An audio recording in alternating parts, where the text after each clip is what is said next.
হজরত আলী ইবনে আবি তালিব রাদিয়াল্লাহু তালা আনহু ছিলেন ইসলামের চতুর্থ খলিফা এবং মহান সাহাবীদের অন্যতম। তিনি ৬০০ খ্রিস্টাব্দে মক্কায় জন্মগ্রহণ করেন। তার পিতা ছিলেন আবু তালিব, যিনি মুহাম্মদ সাল্লাল্লাহু আলাইহি ওয়াসাল্লামের চাচা। ছোটবেলা থেকেই আলীরা নবী সাল্লাল্লাহু আলাইহি ওয়াসাল্লামের সান্নিধ্যে বড় হন এবং মাত্র ১০ বছর বয়সে ইসলাম গ্রহণ করেন। তিনি ছিলেন প্রথম কিশোর মুসলিম। আলীরা ছিলেন অত্যন্ত সাহসী, জ্ঞানী ও ন্যায়পরায়ণ ব্যক্তি।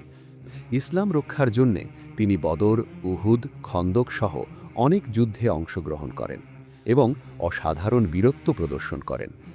খায়বারের যুদ্ধে তার বীরত্ব বিশেষভাবে উল্লেখযোগ্য।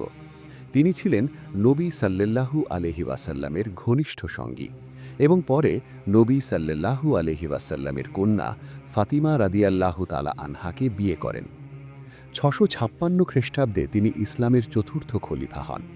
তার শাসনামলে অনেক রাজনৈতিক সংকট ও ফিতনা দেখা দেয়, কিন্তু তিনি সবসময় ন্যায় ও সত্য প্রতিষ্ঠার চেষ্টা করেন। তিনি ছিলেন জ্ঞান ও প্রজ্ঞার এক উজ্জ্বল উদাহরণ।